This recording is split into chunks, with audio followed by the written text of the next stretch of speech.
right, so let's go to tonight's program.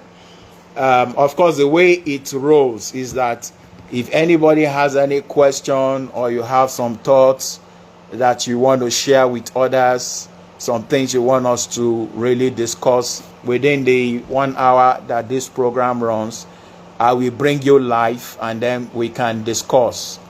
All right. So who is going to set the ball rolling today? Okay. Someone is raising the hand. Who is that? All right, Deborah, should I bring you up now? Let me bring Deborah up. Good evening. Nice to see your face. How's been your Yes, day? sir. Very well, sir. Okay. How are All you right. today, sir? Well, it's been good. Thank God. Yes, Thank sir. you. All right. Yes. So what do you have for me today, Debbie?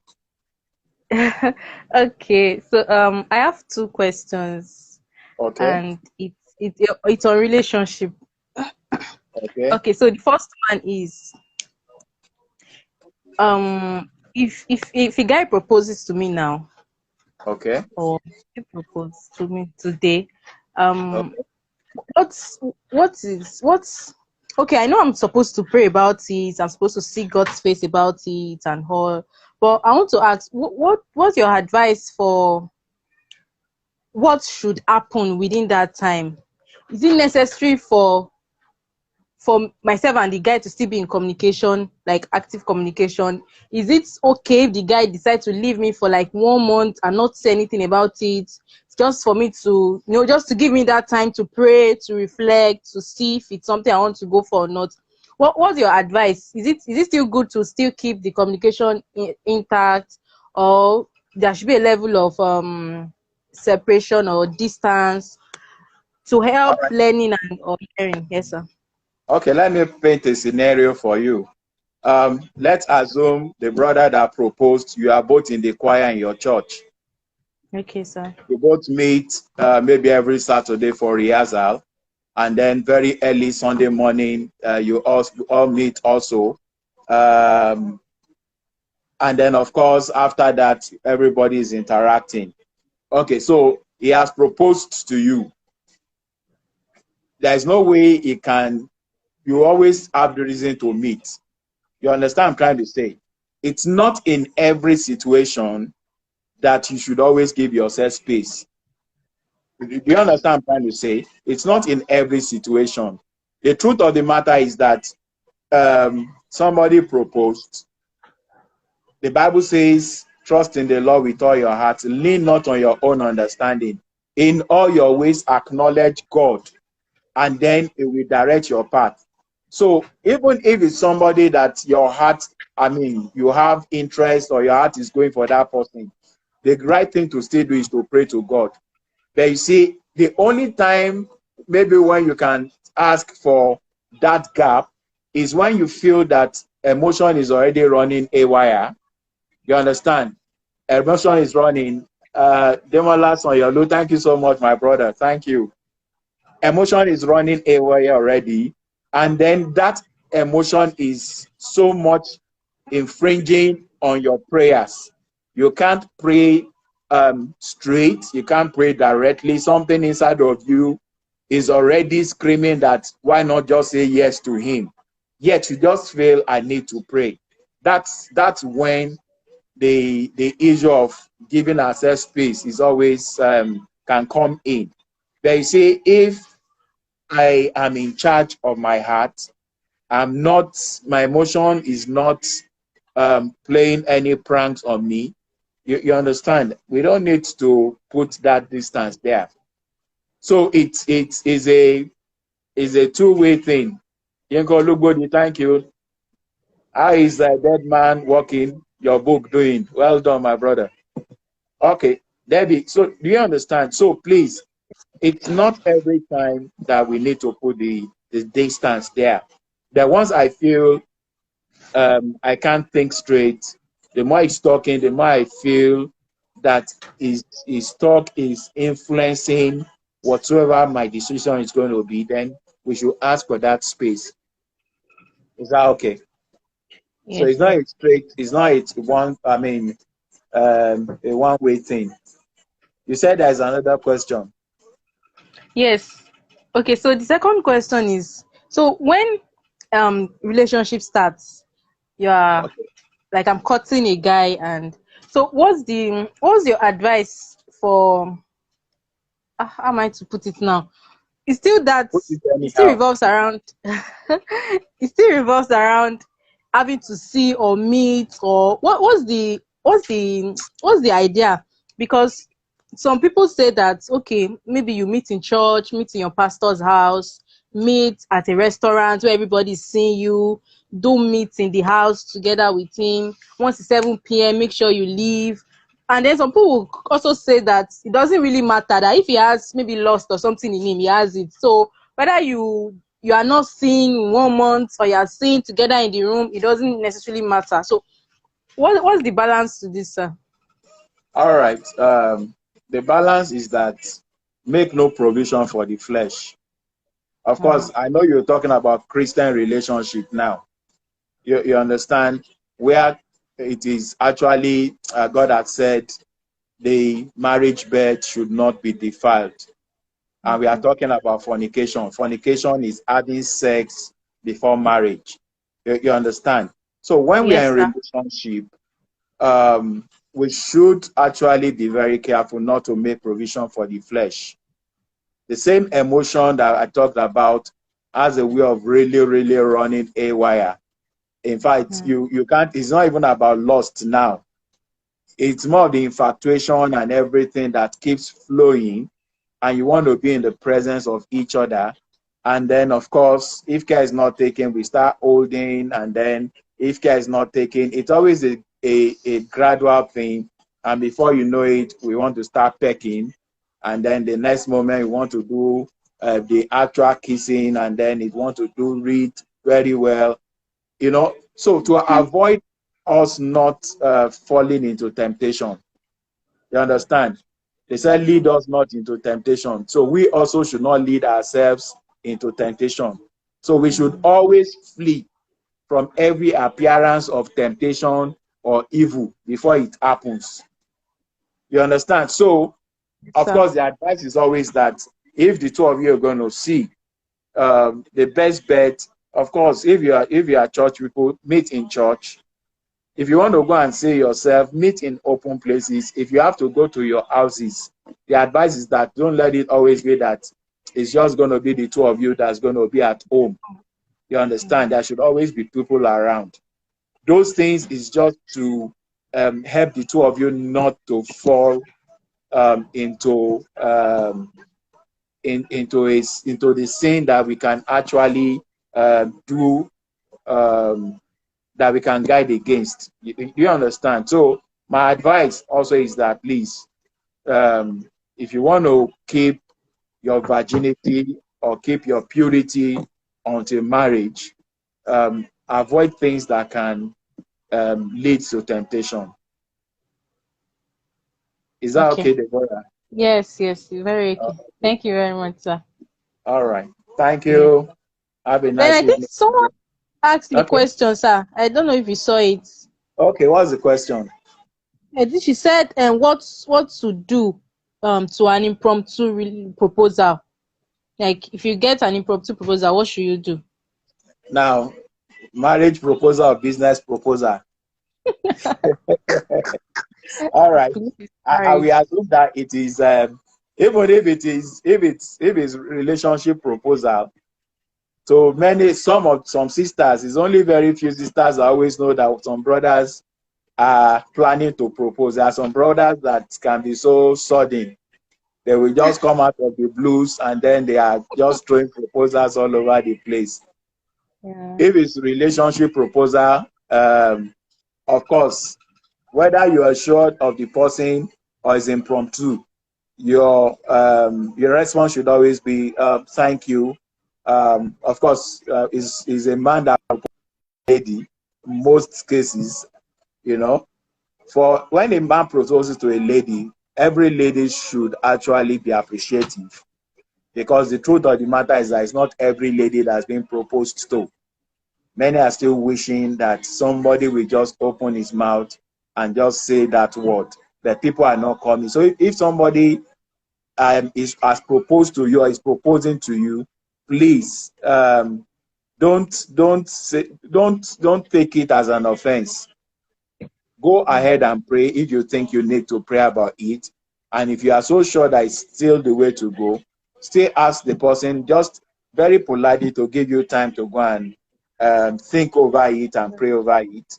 And of course, get back to the person and kindly give him your response. If it's going to be that I need more time, please ask for more time. If you are sure that it's not the way, don't keep him waiting for too long. Let him know, sorry, it's not going to work.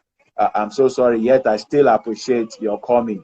Of course, that is for relationship. But if it's business, what do you do to an impromptu proposal? Is it that somebody is asking you for proposal and it has to be impromptu? Of course, if they say, submit an RFP by 12 p.m. tomorrow, and they are just sending it to you like 6 p.m. today. If you're a business person, you must always be prepared. Like I always say, always expect the unexpected. You Yeah. understand?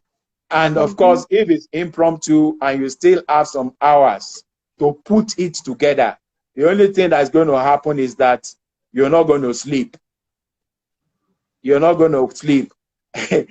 We have received such impromptu proposal before. It came in maybe Thursday or Friday, and we were supposed to submit on Monday. And of course, we were not prepared for it. What happened was I just changed everything about that weekend. We were sleeping in the office. They were asking for a lot of documents, asking for us to develop, come up with this, come up with that, come up with that. That we worked all through Saturday, we worked through all through Sunday, and part of the Monday morning we were still on the proposal, and I think it was 3 p.m. and to the glory of God, we were able to beat the deadline and we got the job. So in business, you should always be prepared. In Yeah. business, there should not be anything called impromptu proposal, because that's why you are in business. Business can come in at any time, so you must be prepared. You must be prepared.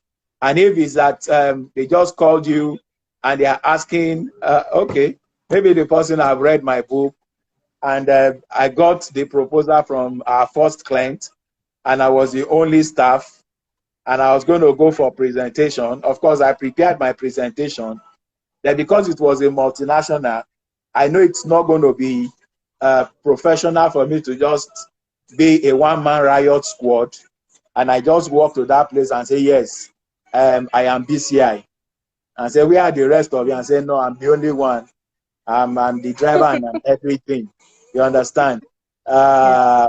So, of course, I had to tell close pals that they are very close to me, my siblings, my cousins, that we are going to a presentation together.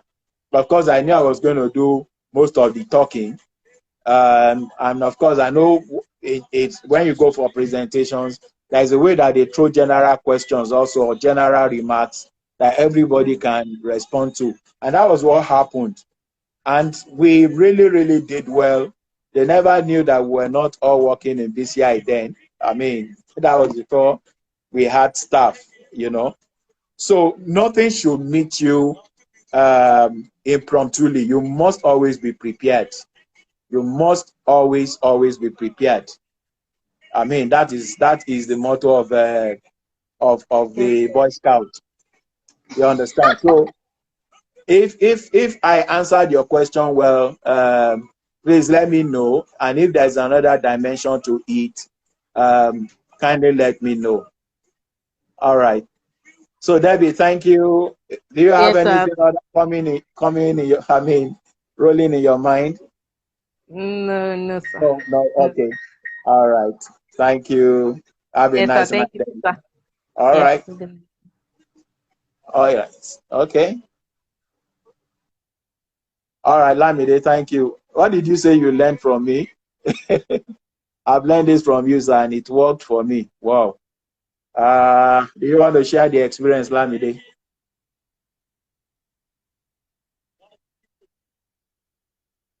Let me know if you want to share the experience.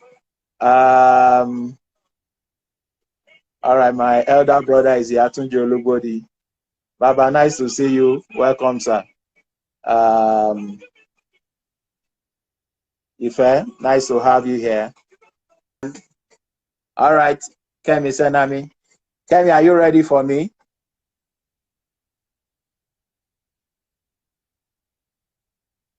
Thank you, TJ, sir. Um,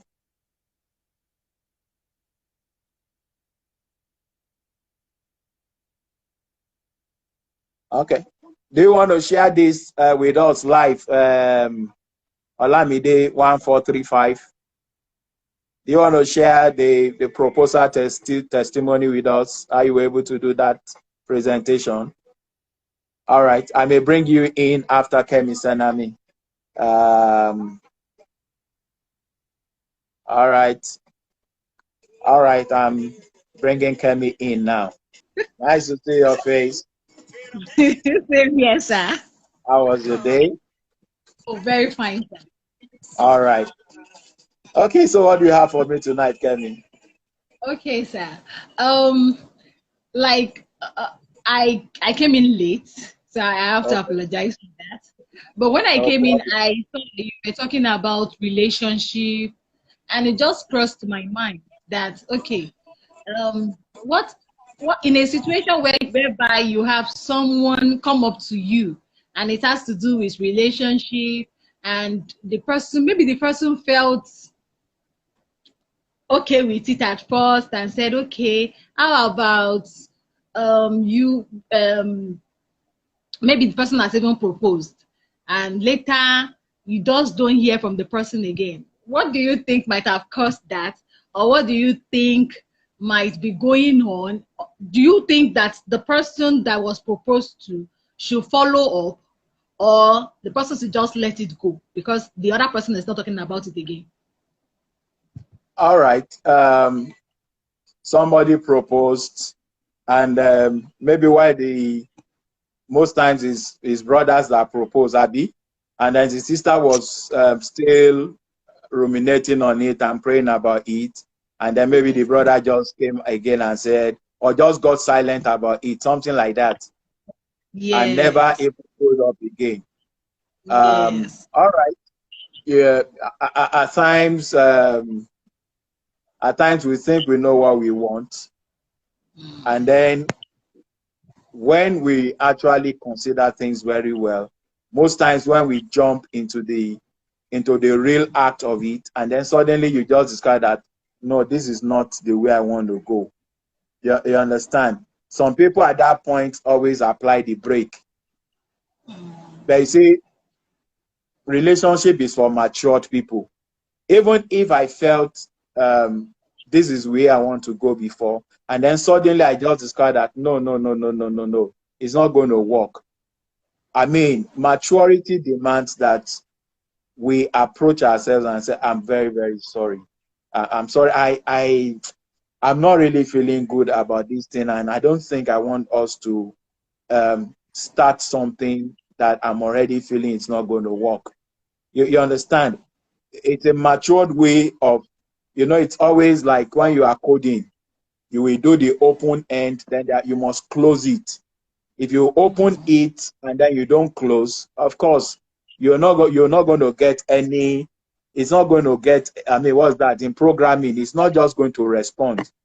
You must close anything you open. That's the way the matured way of handling proposals. Now, on the side of the sister, of course, sincerely speaking, it's always very disappointing. It's always very disappointing when, and then of course, maybe one's hope is already being raised and one is already warming up towards that direction, and then suddenly the guy just pull the plug just like that.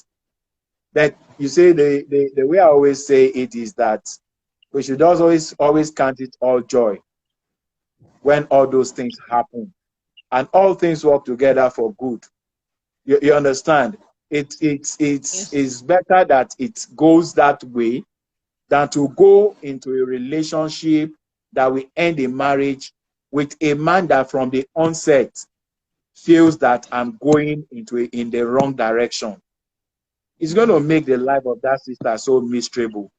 You understand? It's going to make his life miserable. She's going to regret that she ended up marrying that person.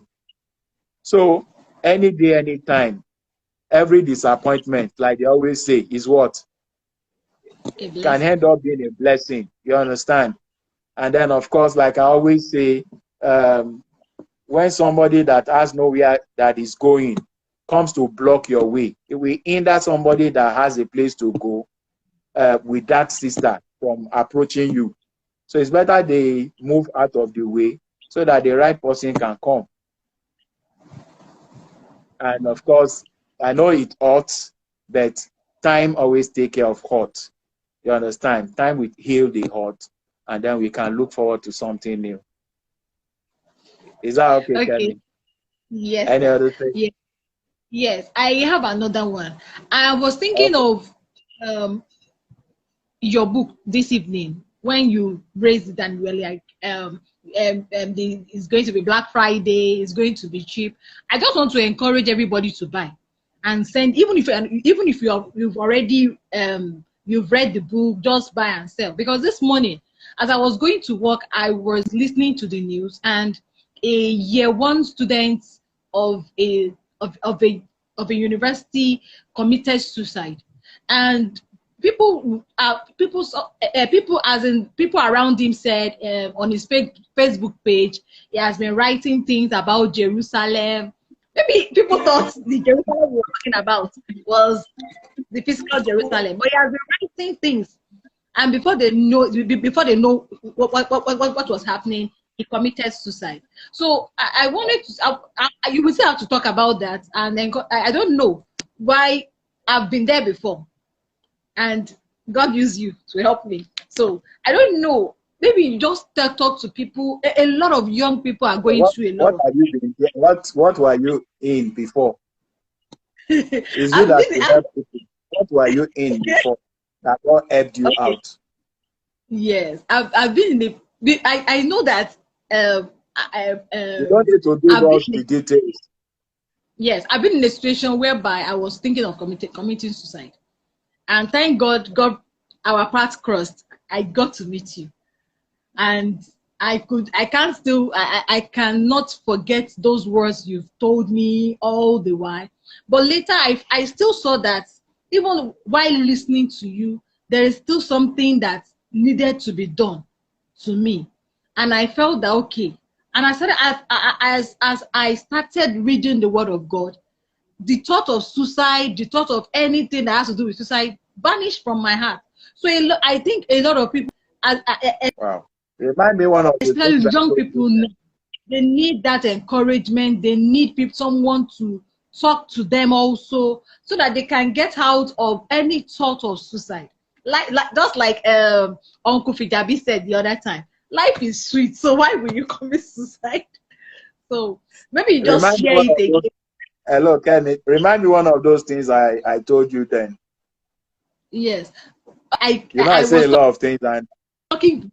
I know that I met you. I was talking the first time I was talking. I was talking to you on phone, and you were like, "Okay, I should relax." You asked me what was going on. I shared everything I felt was wrong with me. The first thing that touched me was that I have someone that can understand me, that listen to what I have to say. To some people, if I tell them, it might be like it might, they might felt, what is she saying? But you could understand me because you've been there. You understand what it takes to have to have a disability, and you understood everything I was telling you about the way I was feeling, low self-esteem, so many things like that. And one other thing that really helped me were those times in your office when I had to sit down, sometimes I have to cry, and you have to tell me the real truth about who I am, not the way other people see me, or not the way I perceive people are seeing me, but who I really am. Because then I wasn't thinking of myself as anything. And I think that's the first point of people committing suicide, because they don't see anything good about themselves. They don't see anything worth living for. So, but I also, one other thing that helped me was joining BCI. I felt the love. Sincerely, it's been a long time I felt that kind of love. But the first day I came, it was someone's birthday. And the way the person was celebrated, the last time I did I had a birthday there was when I was 6 years old. And maybe that was my first birthday.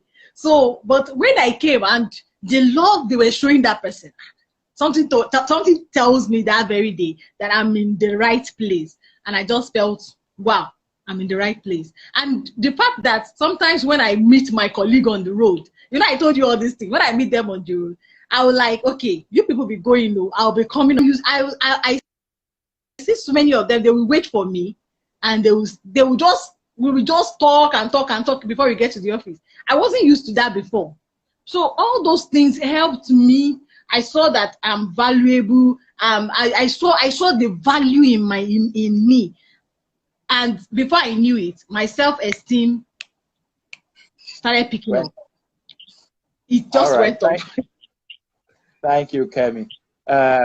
Of course, maybe there's somebody listening to us tonight, or somebody that's going to watch this video later.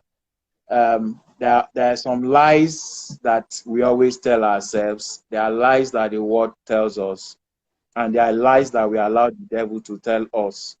When you tell yourself, I'm no good, I'm no good, I'm not worth it, my life is nonsense, I can't amount to anything in life. You know, those things are lies. They are lies, and they are lies from the pit of hell.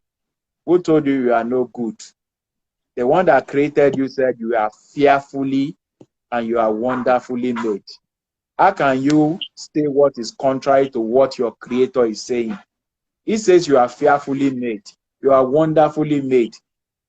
So when you put I'm no good beside I'm fearfully and wonderfully made, which one measures most?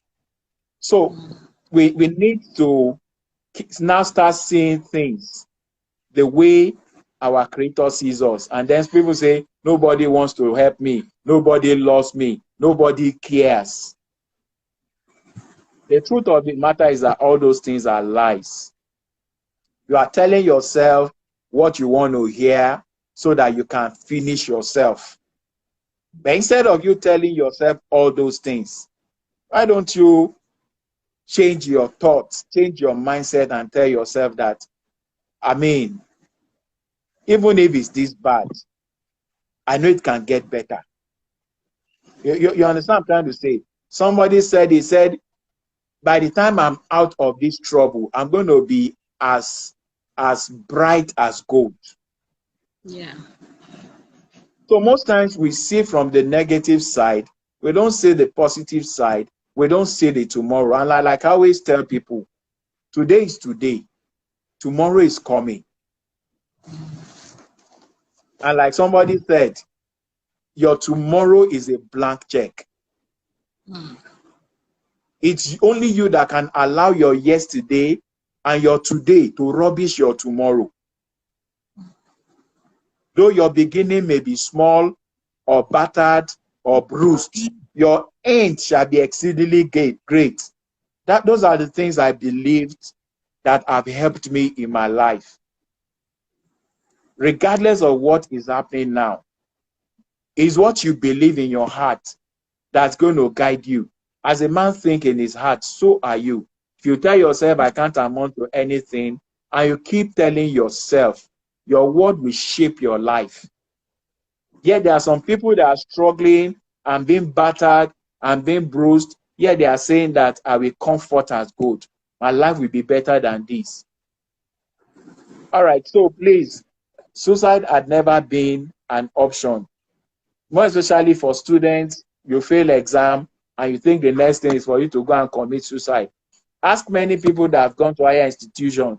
How many of them are actually presently working with their certificates? Many people are no more actually utilizing their certificates. Even those that went to university to study electrical electronics, today they are doing human resources.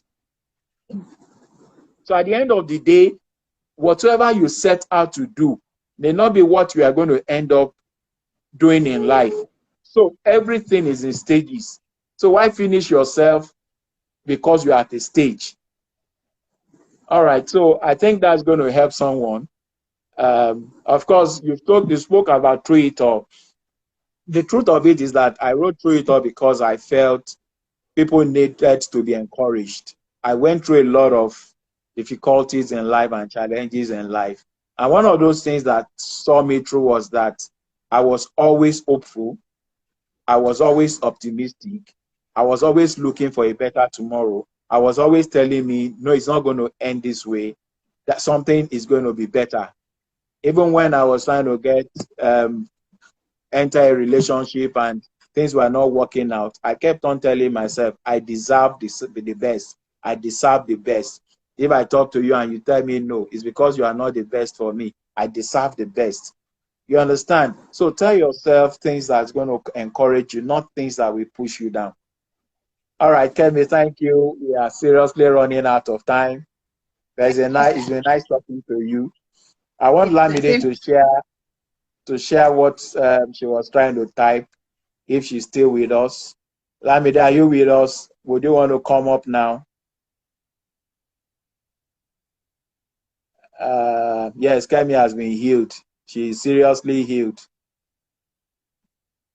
Many of us are running after her now. All right. Let me bring Lamide to share. Maybe what you're going to say is going to encourage somebody. Oh, good evening, Hello, sir. good evening. How are you? Nice to see your face eventually. Yes. Well Good done. evening, sir. Thank you, sir. Well done. All right. So quickly, you were trying to share something with us. We're running fast out of time. So Hi. Okay. All right, sir. Okay, I came in late. I joined the program late, but I okay. just met you sharing your experience when you were starting BCI, that you submitted proposals, and when they called you to come and discuss the proposals, you don't want to go alone because you felt it wouldn't be appropriate. And then you had to call, one of your friends and cousins to come along with you so that it wouldn't be like you are just a one man running the show in your company. So I too that you said that. And coincidentally for me, it was during when I was starting out my academy too.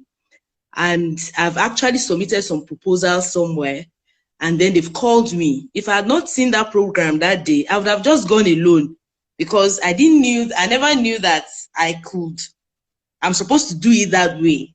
So after watching your program that day, and I called two of my friends to go with me, to accompany me so that we can be like, okay, immediately I got there, I told them, these are my team, some of my staff, that we came together, this, and all that, we were really, talking professional, acted like a professional.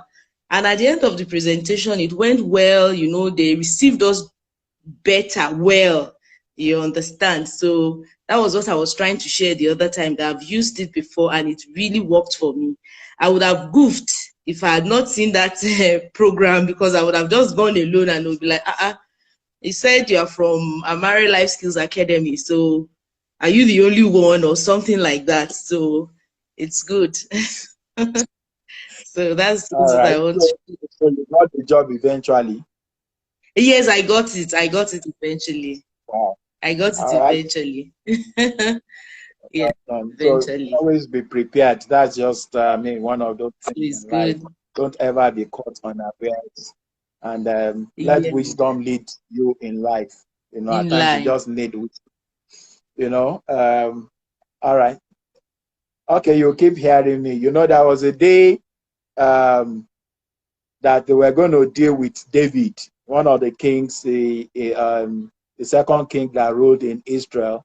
There was a day that the Philistines were going to deal with him and say, yeah, this is the man that been fighting against us, waging war and killing our people. And they reported him to the king. And then they took him to their king. And when he got there, he started framing madness. He was framing madness to the point that spittle was coming out from his mouth. And the king said, how can this born be a warrior? I better take him out of my place. So you should always depend on God to give you wisdom that you will use at different times. All right, let me just quickly take, Victor was asking a question. You're working somewhere and you're giving the management advice, and that organization doesn't always consider what the staff suggests to the management. So what should you do? Well, you know, one thing you should do, like I've said it the first time, you are passing through that organization. It's not likely that you're going to be there for the next 20 years, not even 10 years, you know. But even if it's going to happen, anywhere you find yourself, you must always make impact. You must always leave your mark. You must always be an influencer. And we have told ourselves leadership is not about position. Leadership is about you influencing. So you're talking to the management and you feel your point is going to push the organization forward and further, but they seem not to be saying what you are saying. Don't just take it as an offense and say, see them, they don't even always take advice. You never can say.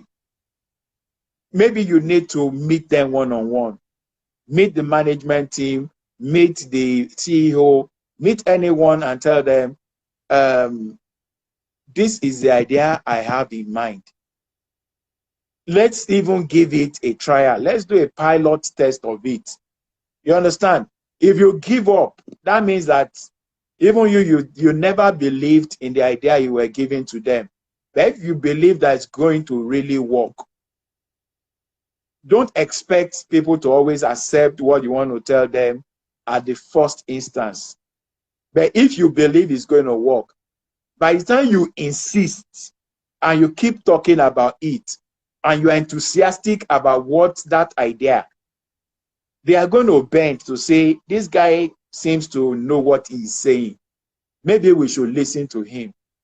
You understand? But maybe because you spoke and they just say, many of us, you have good intentions, you have good ideas, and you're trying to share it, yet where you're trying to say they shout you down, they shut you down, then you just keep quiet, and you tell yourself, and when they make mistake, they will see.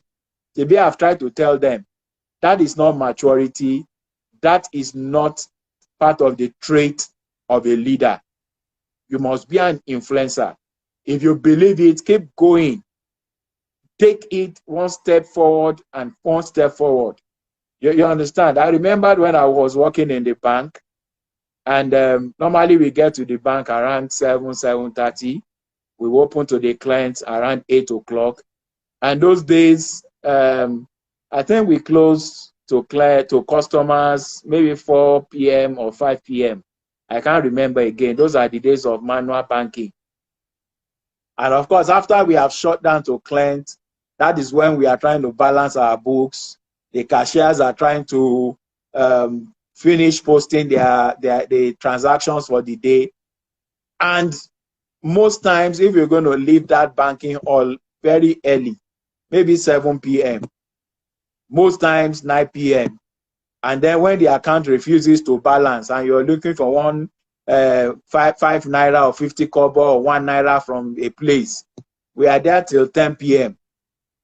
Because if nobody balance, if the guys in front don't balance, we that are the back end, we don't go home. We can't close our books also. You know, with time I started studying the hope process, and I was looking for what always make us stay long. And I discovered that it was the way, the procedure the cashiers were handling the job. Most times they take all the customers from morning till like 2, 3 in the afternoon, and after we have closed to the customers, that's when they start posting into their what do we call it, ledger or cash book. And I discovered that if you are posting the transaction of almost like 500 customers that come from morning till like 3, 4 o'clock, you started posting around 4 o'clock, we're not going to leave that place. So I started suggesting to the management, I said, I think I have an idea that can make us leave this place much earlier than we normally do. And they said, no, in banking, you can't leave the place earlier than 8 o'clock. I said, who says? You know, of course, they turned my idea down, but I believed in what I was saying. So I wasn't forcing it on them. I wasn't arrogant about it. I was saying it persuasively. I was saying it because I know it's going to benefit all of us, you know. And of course, they eventually said, okay, what was the thing? I said, let the cashier start posting any breathing space, anytime that no customer is coming, can they start posting, at those junctions, so that by the time we get to 4 p.m., we are just posting maybe the remaining 50 instead of posting 500 after 4 p.m. Of course, they told me, no, it won't happen. And then after a while, they said, if you think it's going to work, go inside the cage yourself. Of course, I wasn't supposed to be a cashier, but I was put inside the cage. And of course, 1, 2, 3 days, I was trying to perfect what I've been thinking was going to work. And by the time I spent like a week there, we started, the time we were actually closing started reducing. It came from 8 to 7, from 7 to 6, from 6 to 5.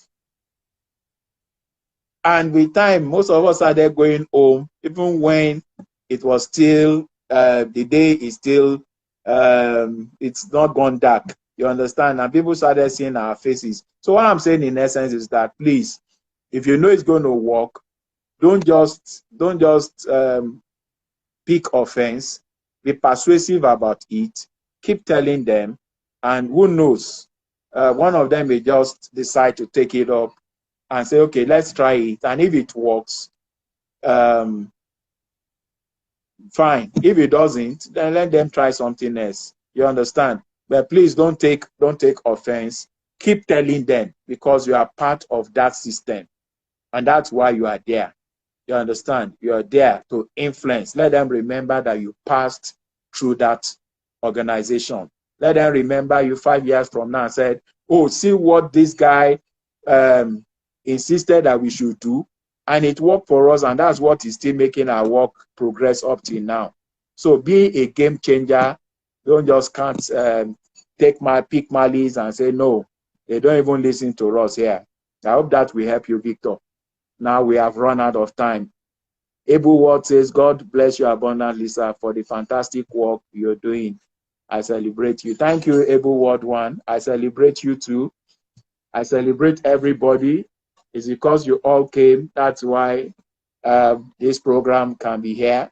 I really appreciate every one of us that joined EduLine. Yes, EduLine services. Now I can see you today. Well done. God bless you. tia.com.ng. Maybe somebody should help me type it there. tia.com.ng. Of course, like I say, Through It All is a good gift to give out to people during the Christmas season. So you may want to get your own copy for the Christmas season and give it out then. All right. Thank you, everybody. It's really been nice talking and sharing with us tonight. I really appreciate every one of you. All right, so till we come your way again next week, thank you, Abel Ward, for helping me to post it. Till we come your way again next week, please stay blessed, stay focused, stay positive, keep trusting God, knowing that it has not ended. You still have your life. That means that tomorrow is coming for you, and your tomorrow shall be all right. Regardless of what is happening now, your tomorrow shall be all right. Thank you, everybody. Thank you so much. Have a very pleasant evening, and God bless you. Bye.